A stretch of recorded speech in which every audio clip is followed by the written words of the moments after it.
یہاں پہ ایک خاص طبقے کی بات کی جا رہی ہے جس نے خاص انداز کی غلطیاں کی، تو اس پہ خاص انداز کی اس پہ سزائیں بھی اس پہ آئیں۔ وہ غلطیاں کیا ہیں، یا تو انہیں پہلے ان سزاؤں کو ہم دیکھ لیتے ہیں کہ ذلت مسلط کر دی گئی، یعنی ذلیل کیا گیا، جس کو ہم اپنی عام زبان میں کہتے ہیں کہ رسوا کیا گیا۔ دوسری ایک چیز یہ ہے کہ اللہ ان سے ناراض ہو گیا، وہ جو خاص کیٹیگری ہے وہ ذلیل ہوئے، اللہ ان سے ناراض ہوا۔ تیسری چیز یہ ہے کہ سب کچھ ہونے کے باوجود ان پہ بے چارہ ان کو بنا دیا گیا۔ جیسے کہتے ہیں نا، بعض انسان ہوتے ہیں کہ سب بہت ہی لحیم شہیم ہیں، بہت ہی قوی الجثہ ہیں، اس کے باوجود بھی ان کے اندر اتنی قوت نہیں ہوتی ہے کہ اس سے وہ کچھ کر سکیں۔ بالکل ایسے ہی انسان کے وجود کا بھی ہے کہ سماج میں اس کو عزت کیسے ہے، سماج میں اس کا سلوک لوگوں کا اس کے ساتھ میں کیسے ہے، بہت احترام کا تعلق ہے یا بہت ہی رسوائی کا تعلق ہے، ادب ہے یا نہیں ہے، یہ تمام چیزیں ہیں جو مسکنت بیچارگی میں آتی ہیں۔ اور ان سب چیزوں کی وجہ کیا ہے، یہ جو سزائیں ان کو ملی ہیں اس کی وجہ کیا ہے؟ پہلی غلطی یہ تھی کہ ان لوگوں نے اللہ کی آیات کا کفر کیا۔ اللہ کی آیات دو طرح سے ہیں، جو کہ کائنات میں موجود ہیں وہ بھی، جن کو دیکھ کے ان پہ غور کر کے سمجھنا چاہیے کہ ان کا خالق کون ہے، ان کا رب کون ہے، اس رب تک پہنچنے کی کوشش کرنی چاہیے۔ اور دوسری چیز، جو آیات اللہ کی طرف سے کتاب کی شکل میں مختلف زمانوں میں مختلف رسولوں، مختلف میسنجرز کے ذریعے سے انسانوں تک آئی ہیں، ان آیات کا انکار کرنا، تو آیات کا کفر کیا۔ دوسری چیز، جو انبیاء پیغام لے کر آئے تھے اس پیغام کو کچلنے کی کوشش کی۔ شکلیں اس کی مختلف ہو سکتی ہیں، طریقے مختلف ہو سکتے ہیں، لیکن مجموعی طور پہ یہ ہے کہ وہ پیغام آگے بڑھنے نہ پائے، لوگوں تک پہنچ نہ سکے، اس کو دبانے کچلنے کے لیے جو بھی ذریعے ہو سکتے ہیں ان مختلف ذریعوں کو اپنایا۔ تیسری غلطی یہ تھی کہ نافرمانی کی، یعنی جو باتیں کہی گئیں، جن پہ عمل کرنے کا حکم دیا گیا، ان باتوں سے رک گئے، اور جن باتوں سے روکا گیا ان باتوں پہ عمل کرنے لگے، تو گویا کہ نافرمانی کی۔ چوتھی چیز یہ تھی کہ جو حدیں متعین کی تھیں ان حدوں سے نکلنے والے تھے۔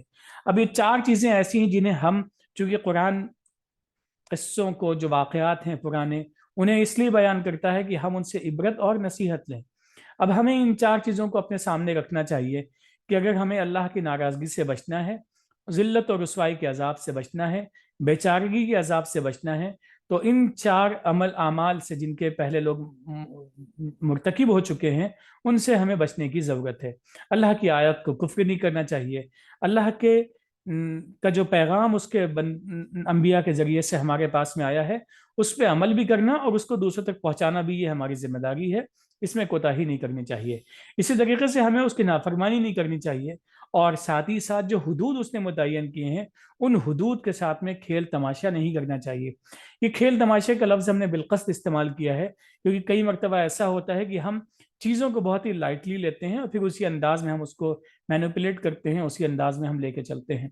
تو بہرحال یہ کہ عبرت و نصیحت کی چیز ہے کہ ان اعمال سے ہم بچیں، ان غلط طریقوں سے، تاکہ ہمارا انجام ویسا نہ ہو جیسا کہ ان لوگوں کا ہوا تھا۔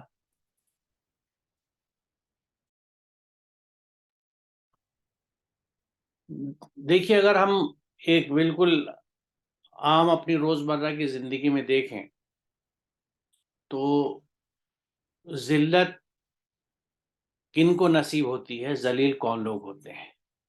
یہ وہ لوگ ہوتے ہیں جو، یا تو میں ایک بالکل جنرلائز بات کہہ رہا ہوں، کہ زبان سے ان سے باتیں ایسی نکلیں یا وہ ایسی باتیں کہیں جو خوشگوار نہیں ہوں، جو لوگوں کو تکلیف پہنچائیں، ان کے دل دکھائیں یا ان کی بے عزتی کریں، اور کام سے اور عمل سے بھی وہ اس طرح کی حرکتیں کریں۔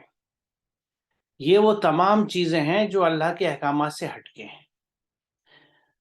تو وہ ہم یہ کہہ سکتے ہیں کہ اگر اللہ کے احکامات کے مطابق ہم اپنی زندگی گزارتے ہیں، ہمارے قول، ہمارے فعل یعنی ہماری زبانیں اور ہمارے کام، ہر چیز ہم اللہ کے احکامات کے حساب سے ان تمام فیکلٹیز کو استعمال کرتے ہیں، تو ہمیں ذلت نہیں ملتی ہے۔ تو یہاں جن لوگوں پہ ذلت تھوپ دی گئی تو اللہ تعالیٰ نے نہیں تھوپی، یہ ساری وہ چیزیں ہیں جو ہمارے کرنے کے، کیونکہ قرآن 12 جگہ پر اس بات کی وضاحت کر چکا ہے کہ ہم جو کچھ کرتے ہیں اسی کے نتائج ہمارے اوپر آتے ہیں۔ تو جو لوگ ذلیل ہوئے یا جنہیں ذلت ملی اس لیے ملی کہ وہ اللہ کے احکامات سے ہٹ کے اپنے انداز سے اپنی خواہشات کے تحت یا اپنے سماج رسم و رواج یا خاندانی طریقوں کے تحت چلنے سے اللہ کے احکامات کے ہٹ جاتے تھے، اللہ کے احکامات کے خلاف چلتے تھے، تو ظاہر ہے نہ ان کو عزت ملتی ہے نہ ان کو صحیح ڈھنگ سے کامیابی ملتی ہے۔ اگلے حصے میں یہی بات کہی گئی ہے کہ یہ ذلت ان پہ تھوپ دی گئی چاہے جہاں ہو، یعنی کہیں پہ بھی ہو، کنی کنڈیشنز میں ہو، سوائے اس کے کہ وہ اللہ سے اور عوام سے جڑ جائے۔ دیکھیے پیچھے ابھی جن آیتوں کا ہم نے ذکر کیا ہے وہاں اللہ کی رسی سے جڑنے کے لیے، یعنی قرآن سے جو ایک ناطہ ہے جڑنے کا، اس کا مضبوطی کا حکم دیا گیا تھا۔ تو یہ لوگ جو قرآن سے بھی کٹے ہوئے ہیں اور عوام سے بھی کٹے ہوئے ہیں، عوام سے بھی رشتہ منقطع ہو گیا ہے، کیوں؟ کیونکہ اس کا ایک رخ تو یہ ہو سکتا ہے کہ اگر ہم ایک خاص قوم کو دیکھیں جو پیچھے گزری، جس کا ذکر یہاں کے تعلق میں بھی ہوتا ہے، کہ وہ اپنے آپ کو چنندہ قوم کہتے تھے، چوزن پیپل، تو اس کا تعصب جو ہوتا تھا وہ ان کو دوسرے لوگوں سے الگ رکھتا تھا عام طور سے، کہ ہم تو بہتر ہیں، ہم ان سے بہتر ہیں کیونکہ اللہ نے ہمیں چن رکھا ہے۔ اس وجہ سے آدمی اپنے سماج سے، اپنے گرد و پیش سے کٹتا ہے۔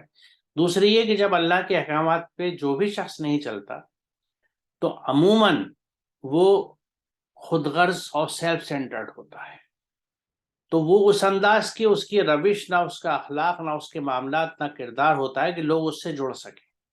تو یعنی اسے ہم اس طرح کہہ سکتے ہیں کہ جو اللہ سے جڑتا ہے، یعنی اللہ کی رسی کو پکڑتا ہے، اللہ کے کلام کو سمجھ کے اس پہ عمل کرتا ہے، تو جو اللہ سے جڑتا ہے وہ لوگوں سے بھی جڑ جاتا ہے۔ جو اللہ سے کٹتا ہے، اللہ کے راستے کو چھوڑ دیتا ہے، اس کی ہدایت کو چھوڑ دیتا ہے، وہ بھی لوگوں سے کٹ جاتا ہے۔ تو یہی ایک ایکسیپشن یہاں پہ دیا گیا ہے کہ اللہ سے اور عوام سے، اس وجہ سے کیونکہ اللہ کی ہدایت، کیونکہ دیکھیے قرآن کریم اس بات کی بہت ایمفیسس کرتا ہے کہ انسانیت کے رشتے کو برقرار رکھا جائے۔ رشتوں کے تعلق سے رشتوں کو قائم رکھنے کے لیے بارہا جگہ پر قرآن کے بہت اہم اور واضح احکامات ہیں، جس میں قربت کے رشتے بھی ہیں، جس میں خاندان کے یعنی ارحام کے رشتے جنہیں کہا جاتا ہے وہ بھی رشتے ہیں، اور انسانی قدروں کے انسانی رشتے بھی ہیں۔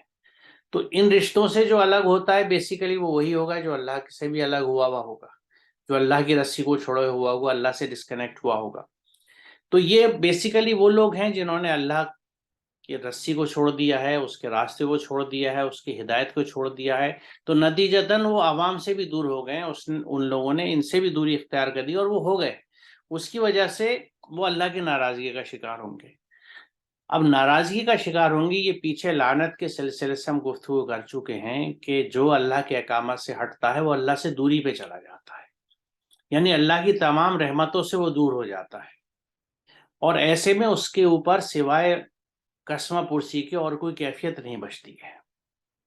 ان سب کی بنیادی وجہ اس آیت میں بتائی جا رہی ہے، یہ سب اس لیے ہے کیونکہ وہ اللہ کی آیت کا کفر کرتے تھے، اور ان آیات کو، ان ہدایات کو لینے والے جو نبی آئے ہیں یا آتے تھے اوور دا ٹائمز، ان کے مشن کو نقصان پہنچانے کو، ختم کرنے کو، ڈائلیوٹ کرنے کو، بے اثر کرنے کے لیے پوری کوششیں کیا کرتے تھے۔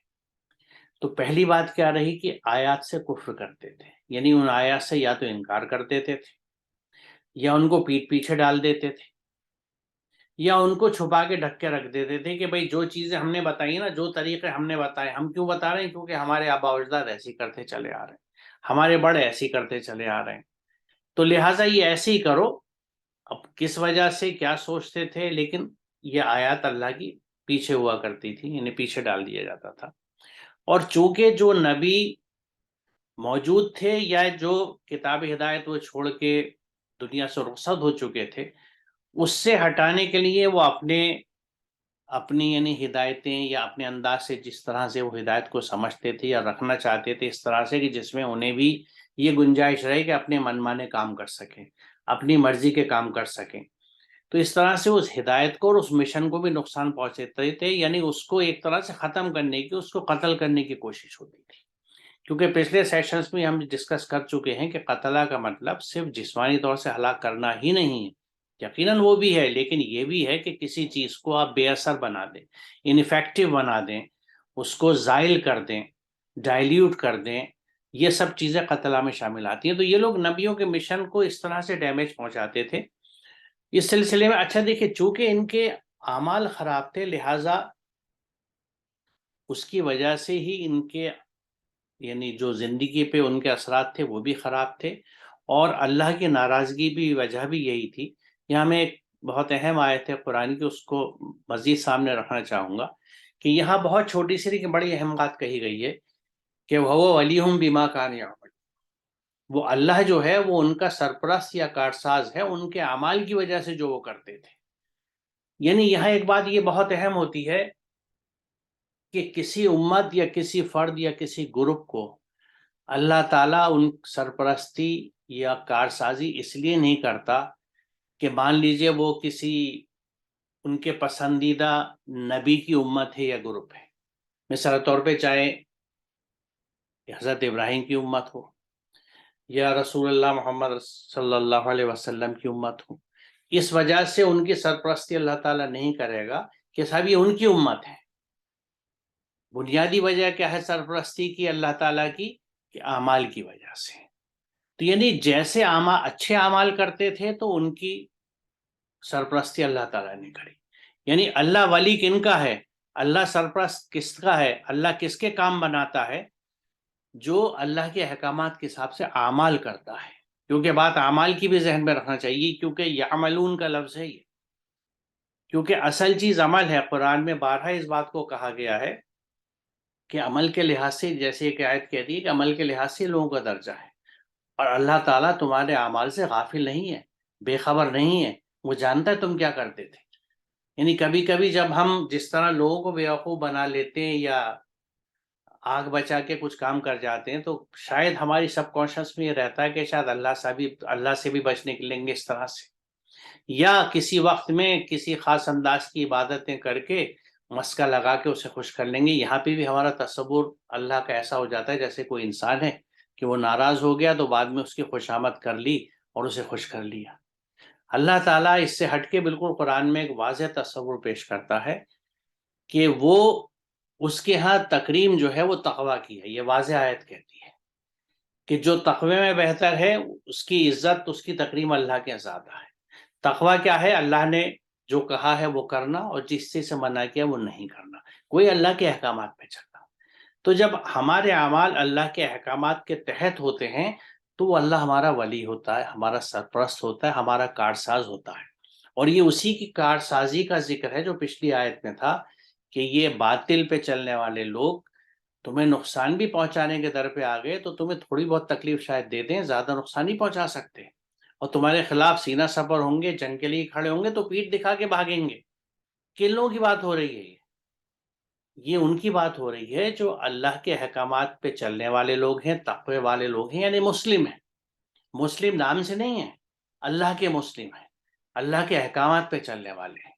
تو یہاں یہ بہت اہم آیت ہے یہ چھوٹی سی، جو یہ بتاتی ہے کہ اللہ کس کا ولی ہے، اللہ کس کا کام بناتا ہے، کس کا سرپرست ہے؟ جو اللہ کے احکامات کے ساتھ سے اعمال کرتا ہے۔ یعنی یہ اعمال ہیں جو ڈیسائیڈ کرتے ہیں کہ اللہ ولی ہوگا ہمارا یا اللہ ولی نہیں ہوگا تو گویا شیاطین سرپرست ہوں گے، ولی ہوں گے۔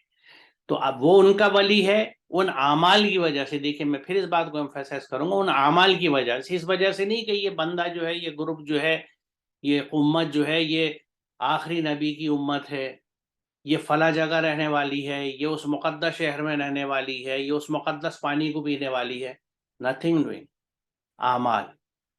اعمال اگر اچھے ہیں، اور اچھے اعمال کیا ہیں؟ جو اللہ کے احکامات کے مطابق ہیں۔ تو جیسے احکامات پہ عمل ہوں گے ویسے ہی ہمارے اعمال ہوں گے، اور وہی رشتہ ہمارا اللہ سے ہوگا۔ تو اب آئیے واپس ہم اس آیت پہ آتے ہیں کہ جب یہ بات کہی جاتی ہے نا کہ اللہ کی ناراضگی کا شکار ہوں گے، کیوں ہوں گے؟ کیونکہ آیات سے کفر کرتے تھے۔ اب جس نے آیات سے انکار کر دیا زبانی یا پریکٹیکلی ان کو پیچھے ڈال دیا، ان کو ڈھک کے الگ رکھ دیا، یعنی ان کو فالو نہیں کیا، اور اسی بات کو جو آخر میں کہا گیا کیونکہ انہوں نے نافرمانی کی اور وہ حد سے نکل جاتے تھے۔ دونوں لفظ اس میں آئے ہیں، عصوا کے بھی یا تدون کے، کہ نافرمانیاں کری تھی۔